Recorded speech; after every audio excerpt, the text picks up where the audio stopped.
Good morning to all of you. कल के video explanation में हमने हमारा टॉपिक स्टार्ट किया था aldehyde, ketone and carboxylic acids, यानी कि एल्डिहाइड, कीटोन एंड कार्बोक्सिलिक अम्ल, जिसमें से हमने उन एल्डिहाइड की जो जनरल प्रॉपर्टीज़ होती हैं या जो जनरल इन्फॉर्मेशन होती है, सामान्य जानकारी जिसे कहते हैं कि एल्डिहाइड क्या होते हैं, कैसे प्राप्त होते हैं इस तरह की, और आइसोमेरिज्म में कौन सी समावयवता पाई जाती है एल्डिहाइड्स में, कीटोन में, ये सारी चीज़ें कल के एक्सप्लेनेशन में हमने पढ़ी थी। आज के एक्सप्लेनेशन में हम स्टार्ट करेंगे general methods of preparation of aldehyde and ketone, यानी कि एल्डिहाइड एवं कीटोन के निर्माण की सामान्य विधियाँ। तो सामान्य विधियों में सबसे पहला जो मेथड ऑफ प्रिपरेशन आता है वो आता है बाय ऑक्सीडेशन ऑफ अल्कोहल्स, यानी कि अल्कोहलों के ऑक्सीकरण द्वारा। ये चीज़ आपको कल भी बताई गई थी कि जो हमारे अल्कोहल होते हैं जब उनको ऑक्सीकृत किया जाता है किसी ऑक्सीडाइजिंग एजेंट की प्रेजेंस में, यानी किसी ऑक्सीकारक की उपस्थिति में, तो अल्कोहल जो है वो एल्डिहाइड और कीटोन में परिवर्तित हो जाते हैं। जो हमारे प्राइमरी अल्कोहल होते हैं, यानी जो प्राथमिक अल्कोहल होते हैं, वो किस में कन्वर्ट होते हैं? वो कन्वर्ट होते हैं एल्डिहाइड में। और जो सेकेंडरी अल्कोहल होते हैं, जो द्वितीयक अल्कोहल होते हैं, वो कन्वर्ट होते हैं कीटोन में। तो स्टार्ट करते हैं सबसे पहला method of preparation, by oxidation of alcohols. By oxidation of alcohol यानी कि अल्कोहलों के ऑक्सीकरण विधि द्वारा सबसे पहले हम लेने जा रहे हैं हमारा प्राइमरी अल्कोहल। तो यहाँ पे हमने ले लिया RCH2OH और इसका हम कराएंगे ऑक्सीडेशन। ये हमने ऑक्सीडेशन करा दिया। ऑक्सीडेशन कराने जा रहे हैं क्योंकि तो हमें एक ऑक्सीकारक की रिक्वायरमेंट होगी, एक ऑक्सीकारक चाहिए, तो वो ऑक्सीकारक होगा यहाँ पर K2Cr2O7 प्लस डाइल्यूट H2SO4, यानी कि तनु H2SO4 सल्फ्यूरिक अम्ल और K2Cr2O7 पोटेशियम डाइक्रोमेट। जैसे ही जब इसका RCH2OH का जब ऑक्सीडेशन हो जाएगा, ऑक्सीकरण हो जाएगा, तो बनेगा RCHO। उदाहरण के तौर पर ये R जो है यहाँ पर एल्किल ग्रुप में हम CH3 ले लें, अगर ये हमने ले लिया CH3 CH2OH और इसका ऑक्सीकरण कराया, तो यहाँ पर R की जगह एल्किल ग्रुप, मेथिल ग्रुप आ जाएगा CH3CHO, इसका नाम पड़ जाएगा एसिटल्डिहाइड। तो ये हमारा होता है बाय ऑक्सीडेशन ऑफ अल्कोहल, हमने क्या बना लिया? एसिटल्डिहाइड बना लिया। इसी अभिक्रिया में अगर आप R की जगह सिर्फ H रख दें, अगर आप यहाँ पर सिर्फ H रख दें, फॉर एग्जांपल ये A था पार्ट, यहाँ पर B पार्ट में हम सिर्फ H रखने जा रहे हैं, तो ये हो जाएगा CH3OH।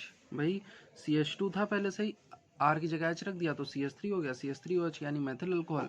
इसका ऑक्सीकरण कराया हमने और ये बन जाएगा HCHO। बस दोनों रिएक्शंस में जो प्रेजेंस बताई गई है आपको, वो प्रेजेंस लिखना नहीं बोलेंगे। K2Cr2O7 प्लस डाइल्यूट H2SO4, इसका नाम पड़ जाता है फॉर्मेल्डिहाइड। और अगर आप चाहें इन दोनों की IPAC नेमिंग करना चाहें तो देखिए, CHO में एक कार्बन, CH3 में 2 कार्बन, नंबरिंग यहीं से स्टार्ट हो जाएगी, 1 2 2 कार्बन, 2 कार्बन से क्या होता है? एथ, सारे सिंगल बॉन्ड से जुड़े हैं तो एथेन, और एल्डिहाइड के लिए लगाते हैं अल, तो एथेनल हो जाएगा इसका नाम। यहाँ पर आइए, सिर्फ एक कार्बन प्रेजेंट है तो इसके लिए, एक कार्बन के लिए मेथ, सिंगली बॉन्ड प्रेजेंट है तो मेथेन, और CHO के लिए अल, तो इसका नाम हो जाएगा मेथेनल। इस तरह से ये इन दोनों की IPAC नेमिंग होती है। अब आते हैं सेकेंड डिग्री अल्कोहल जो हमारे होते हैं, जो द्वितीयक अल्कोहल होते हैं, उनकी सहायता से कीटोन को बनाना। ये हमने यहाँ पर फॉर्मूला लिख लिया है सेकेंडरी अल्कोहल, एक द्वितीयक अल्कोहल का, RCHOH R-। ये जो दो एल्किल ग्रुप आप देख रहे हैं, ये दोनों एल्किल ग्रुप एक समान भी हो सकते हैं और ये दोनों अलग अलग भी हो सकते हैं। अगर आप एक समान एल्किल ग्रुप रखेंगे तो कल ही बताया गया था कि अगर दोनों एल्किल ग्रुप्स एक जैसे होते हैं तो सिमेट्रिक कीटोन्स हमें मिलते थे, सममित कीटोन प्राप्त होते थे।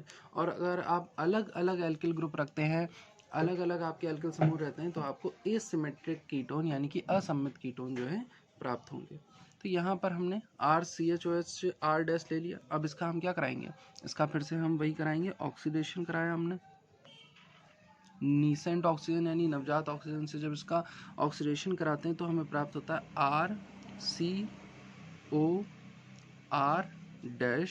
और साथ में वाटर का मॉलिक्यूल H2, ये हमें जो है प्राप्त हो जाता है। जो प्रेजेंस रहेगी वो भी ऑक्सीकरण में जो है वो सेम रहेगी, K2Cr2O7 प्लस डाइल्यूट H2SO4, ये यहाँ पर उपस्थित रहता है। अब आप अपने हिसाब से R डैश की जगह कुछ भी रख सकते हैं। फॉर एग्जांपल हम CH3 और CH3 हम दोनों सेम ग्रुप ले रहे हैं। यहाँ पर हमने ले लिया CH3 CHOH CH3, और इसका जब आप ऑक्सीडेशन कराएंगे तो आपको यहाँ पे प्राप्त हो जाएगा CH3CO CH3, इसका नाम होता है एसीटोन। और अगर आप चाहें तो इसकी IPAC नेमिंग कर सकते हैं। IPAC नेमिंग इसकी हो जाएगी, देखिए 3 कार्बन आ रहे हैं यहाँ पर, 1 कार्बन 2 कार्बन 3 कार्बन, चाहे इधर से कर लीजिए 1 कार्बन 2 कार्बन 3 कार्बन, तो सिर्फ इसका नाम हो जाएगा प्रोपेनोन। और अगर आप यहाँ प्रोपेनोन 2 लिख देंगे तो भी सही है, सिर्फ प्रोपेनोन लिख रहे हैं तो भी सही है। तो ये है हमारा कीटोन। पहला मेथड ऑफ प्रिपरेशन था बाय ऑक्सीडेशन ऑफ अल्कोहल। अब सेकेंड मेथड ऑफ प्रिपरेशन है हमारा बाय डीहाइड्रोजनेशन ऑफ अल्कोहल, यानी कि अल्कोहलों के विहाइड्रोजनीकरण द्वारा। विहाइड्रोजनीकरण या डीहाइड्रोजनेशन का मतलब होता है कोई भी आपके पास यौगिक दिया हुआ है, कोई भी कंपाउंड दिया हुआ है, तो उसमें से हाइड्रोजन को निकाल देना। तो जो हमारे अल्कोहल होते हैं, प्राइमरी एंड सेकेंडरी अल्कोहल, यानी कि जो प्राथमिक अल्कोहल और जो द्वितीयक अल्कोहल होंगे, जब उनकी वाष्प को यानी कि उनकी वेपर्स को पास कराया जाता है कॉपर या फिर सिल्वर के ऊपर से, टेम्परेचर रखा जाता है 300 डिग्री सेल्सियस। तो अब अल्कोहल्स की वेपर्स बनेंगी कैसे? तो जब आप कॉपर और सिल्वर को 300 डिग्री सेल्सियस तक गर्म कर देंगे तो इतने ज़्यादा लाल हो जाते हैं कि जब उसके ऊपर से आप अल्कोहल को पास कराएंगे तो वेपराइज हो जाता है, यानी कि वाष्प के रूप में परिवर्तित हो जाता है। और जब अल्कोहल की वाष्प जो है कॉपर सिल्वर के ऊपर से पास होती है तो उसमें से हाइड्रोजन जो होता है वो निकल जाता है, और हमारे जो अल्कोहल हैं वो अपने संगत एल्डिहाइड एवं कीटोन में परिवर्तित हो जाते हैं, यानी कि अपने रिस्पेक्टिव एल्डिहाइड और कीटोन्स में कन्वर्ट हो जाते हैं। केमिकल रिएक्शन क्या होती है इसमें देख लीजिए। तो ये हमने यहाँ पर ले लिया है CH3CH2OH, इसका नाम क्या होगा? इथेनॉल, यानी कि इथाइल अल्कोहल। इथाइल अल्कोहल की वेपर्स को जब हम कॉपर या सिल्वर के ऊपर से पास कराते हैं, टेम्परेचर रखते हैं 300 डिग्री सेल्सियस, तो हमें जो एल्डिहाइड प्राप्त होगा वो होगा CH3CHO प्लस हाइड्रोजन गैस जो है वो निकल जाती है। इसी को कहते हैं विहाइड्रोजनीकरण या डीहाइड्रोजनेशन। इसका जो जनरल फॉर्मेशन होता है, मेथड ऑफ प्रिपरेशन होता है, वो भी देख लीजिए। RCH2OH, जब आप RCH2OH यानी कि 1 डिग्री अल्कोहल लेंगे और उसको कॉपर या सिल्वर के ऊपर से 300 डिग्री सेल्सियस से पास कराते हैं तो यहाँ पर आपको क्या प्राप्त हो जाएगा? RCHO plus H2। ये मेथड ऑफ प्रिपरेशन आपको इसलिए बताया गया क्योंकि आप R की जगह अलग अलग एल्किल समूह रख करके कोई भी एल्डिहाइड जो है वो प्राप्त कर सकते हैं। आप R की जगह H रख देंगे तो बन जाएगा CH3OH यानी कि मिथिल अल्कोहल, तो यहाँ पर आपको मिल जाएगा HCHO यानी कि फॉर्मेल्डिहाइड। तो ये था हमारा प्राथमिक अल्कोहल। अब आते हैं एक द्वितीयक अल्कोहल की सहायता से कीटोन को प्राप्त करना। तो हमने यहाँ पर एक सेकेंड डिग्री अल्कोहल लिख लेते हैं। तो ये हमने लिख लिया RCHOH R। ये जो स्मॉल v देख रहे हैं ये आप प्राथमिक द्वितीयक यानी प्राइमरी और सेकेंडरी अल्कोहल में दोनों में ही नीचे लिख देंगे। ये v जो है ये अवस्था बता रहा है कि ये वेपर स्टेट में यानी कि वाष्प अवस्था में जो आपका कंपाउंड है वो प्रेजेंट है। जो अल्कोहल है वो किस स्टेट में प्रेजेंट है? वेपर्स स्टेट में प्रेजेंट है, इसलिए यहाँ पर ये v लिखा हुआ है। तो हमने द्वितीयक अल्कोहलों को कॉपर और सिल्वर के ऊपर से 300 डिग्री सेल्सियस से जब पास कराते हैं तो हमें प्राप्त होता है कीटोन और हाइड्रोजन गैस जो है निकल जाती है। जैसे यहाँ पर अगर हम उदाहरण के रूप में CH3CHOH बॉन्ड CH3 लेते हैं और इसकी हम Cu और Ag की प्रेजेंस में इसको हीट करते हैं 300 डिग्री सेल्सियस से, वेपर्स को पास कराते हैं तो हमें मिल जाएगा CH3C double bond O CH3 plus H2। ये हमारी जो मेथड ऑफ प्रिपरेशन है वो कंप्लीट हो जाती है। तो ये थी हमारी दूसरी method of preparation bye dehydrogenation of alcohol. अब चलते हैं अपनी थर्ड मेथड ऑफ प्रिपरेशन की तरफ, जो कि है by dry distillation of calcium salts of carboxylic acids, यानी कि कार्बोक्सिलिक अम्लों के कैल्शियम लवण के शुष्क आश्वन द्वारा आपके जो कार्बोक्सिलिक एसिड्स होते हैं जैसे HCOH है, फॉर्मिक एसिड है, CH3COH है यानी कि एसिटिक एसिड है। तो सबसे पहले आप क्या कराएंगे, इसकी अभिक्रिया कैल्शियम हाइड्रोक्साइड यानी कि कैल्शियम के क्षार के साथ जब कराएंगे तो आपको इनके कैल्शियम लवण प्राप्त होंगे, क्योंकि कार्बोक्सिलिक एसिड अम्ल होते हैं, एसिड्स होते हैं, और उसका अगर आपको सॉल्ट बनाना है, आपको उसका लवण प्राप्त करना है, तो उसके लिए आपको उसकी रिएक्शन कार्बोक्सिलिक अम्ल की जो अभिक्रिया है वो किससे करानी होगी, किसी क्षार से। कैल्शियम लवण बनाना है तो कैल्शियम का क्षार होना चाहिए, लेकिन यहाँ पर आपको कैल्शियम सॉल्ट बनाना नहीं सिखाया जा रहा, आपको कैल्शियम सॉल्ट की हेल्प से जो एल्डिहाइड और कीटोन है वो बनाना सिखाया जा रहा है। तो देखते हैं क्या होती है केमिकल रिएक्शन इसमें। यहाँ पर हमने दो मॉलिक्यूल जो हैं वो कैल्शियम फॉर्मेट के ले लिए हैं, ये HCOOCA HCOO, और ये दूसरा मॉलिक्यूल भी हमने HCOOCA HCOO, ये दोनों ही हमारे कैल्शियम फॉर्मेट के क्या हैं, लवण है, कैल्शियम सॉल्ट है हमारे कार्बोक्सिलिक एसिड के। इन दोनों का हमने क्या कराया, शुष्क आशवन यानी कि ड्राई डिस्टिलेशन। ड्राई डिस्टिलेशन का मतलब होता है इनको हीट करेंगे और वेपर्स जो फॉर्म होंगी उन्हें ड्राई रखा जाएगा, उन्हें शुष्क रखा जाएगा, यानी कि हम किसी भी तरह के द्रव का यहाँ पर उपयोग नहीं करेंगे, किसी भी तरह के लिक्विड का यहाँ पर यूज़ नहीं कर रहे हैं। तो जब हम दो मॉलिक्यूल कैल्शियम फॉर्मेट के लेंगे तो उसमें से CaCO3 कैल्शियम कार्बोनेट के दो मॉलिक्यूल, कैल्शियम कार्बोनेट के कितने, दो मॉलिक्यूल जो है वो निकल जाते हैं और हमें प्राप्त होता है फॉर्मेल्डिहाइड 2 मॉलिक्यूल्स। आप देख सकते हैं यहाँ पर किस तरह से फॉर्मेल्डिहाइड बना रहा है, ये देखिए H बचा, C बचा, H बचा, O बचा, तो HCHO ये एक फॉर्मेल्डिहाइड का मॉलिक्यूल हो गया, और इसी तरह से HCHO ये दूसरा आपका फॉर्मेल्डिहाइड का मॉलिक्यूल हो जाता है। तो हमें हमारा जो फॉर्मेल्डिहाइड है वो प्राप्त हो जाता है। तो निकलेगा क्या, यहाँ पर देखिए सबसे पहले 2 मॉलिक्यूल्स ऑफ HCHO हमें प्राप्त हो जाएंगे, साथ में 2 मॉलिक्यूल ऑफ कैल्शियम कार्बोनेट, ये जो हो जाते हैं निकल जाते हैं। प्रोसेस क्या हुई, प्रोसेस हुई ड्राई डिस्टिलेशन, जिसको हिंदी में कहा जाता है शुष्क आशवन।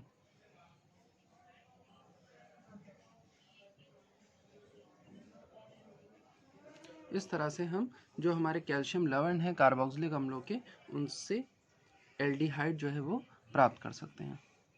इसी मेथड ऑफ प्रिपरेशन में अगर आपको एसीटोन प्राप्त करना है यानी कि कोई कीटोन प्राप्त करना है, तो बस आपको कुछ नहीं करना है, जो यहाँ पर आपके कैल्शियम सॉल्ट जो होते हैं उनमें जैसे आपने लिया था HCOOCA HCO, तो उसमें जो H था उसकी जगह आप क्या लगा सकते हैं, कोई भी एल्किल समूह लगा सकते हैं, उसको किसी एल्किल समूह से किसी एल्किल ग्रुप से प्रतिस्थापित करके सब्सटीट्यूट करके आप अपने एल्डिहाइड और कीटोन जो है वो प्राप्त कर सकते हैं। देख लीजिए ये हमने यहाँ पर ले लिया CH3COOCA CH3COO plus CaCOOCH3 bond COOCH3, तो ये दो हमने यहाँ पर मॉलिक्यूल ले लिए कैल्शियम एसिटेट के। ये क्या है, वो था कैल्शियम फॉर्मेट HCO था, यह CH3CO जो आयन होता है वो एसिटेट आयन होता है, तो हमने यहाँ पर कैल्शियम एसिटेट ले लिया। फिर से सेम प्रोसेस यहाँ पर क्या कराया जाएगा, ड्राई डिस्टिलेशन कराया जाएगा। ये हमने करा लिया इसका ड्राई डिस्टिलेशन यानी कि शुष्क आशवन। तो हमें क्या प्राप्त हो जाता है, 2 मॉलिक्यूल्स ऑफ CH3COCH3 और 2 मॉलिक्यूल कैल्शियम कार्बोनेट के, वो जैसे निकल रहे थे वो वैसे ही क्या हो जाते हैं, निकल जाते हैं। कैसे, यहाँ पे देखिए ये यहाँ से 2CaCO3 जो है वो निकल जाता है, CaCOOO यानी कि CaCO3 और Ca यहाँ पर देख लीजिए CaCO3। इस तरह से दो जो है आपके कैल्शियम कार्बोनेट निकल जाते हैं और बचता क्या यहाँ पर CH3COCH3 जो कि क्या होता है एसीटोन। तो एसीटोन के दो हमें मॉलिक्यूल यहाँ पर प्राप्त हो जाते हैं। ये था हमारा third method of preparation, carboxylic अम्लों के Ca लवणों के शुष्क आसवन द्वारा यानी कि by dry distillation of calcium salts of carboxylic acid. Now the next important process or important method of preparation is एल्कीनों के ओजोनीकरण द्वारा यानी कि बाय ओजोनोलिसिस ऑफ एल्कीन्स। ये प्रोसेस शायद आपने जब एल्कीन चैप्टर पढ़ा होगा तब आपने पढ़ी होगी, जिसमें एक हर्ट लाइक स्ट्रक्चर, एक झोपड़ी के जैसा स्ट्रक्चर बनता था, और वहाँ पे जो एल्कीन होती थी उसका जब हम ओजोनीकरण कराते थे तो हमें एल्डिहाइड और कीटोन जो है वो प्राप्त होते थे। देख लेते हैं मेथड ऑफ प्रिपरेशन क्या होता है इसका। तो ये है हमारा fourth method of preparation bye ozonolysis of alkene, यानी कि एल्कीन के ओजोनीकरण द्वारा। यहाँ पर हमने जो एल्कीन लिया है वह CH2 डबल बॉन्ड CH2 यानी कि एथीन। तो इस एथीन के स्ट्रक्चर को हम कुछ इस तरह से लिख लेते हैं, C double bond C, carbon और कार्बन के बीच में डबल बॉन्ड बन रहा है, यहाँ पर ये 2 hydrogen CH2 double bond CH2। इसको हमने क्या कराया, इसकी ओजोनलिसिस कराई, यानी कि ओजोन से इसकी अभिक्रिया कराई। O3 से जैसे ही रिएक्शन कराते हैं तो यहाँ पर इन दोनों कार्बन के बीच में जो डबल बॉन्ड है वो ब्रेक हो जाता है और ये 3 ऑक्सीजन एटम कुछ इस तरह से हर्ट लाइक स्ट्रक्चर, झोपड़ी के जैसा स्ट्रक्चर बनाते हुए कार्बन से जुड़ जाते हैं।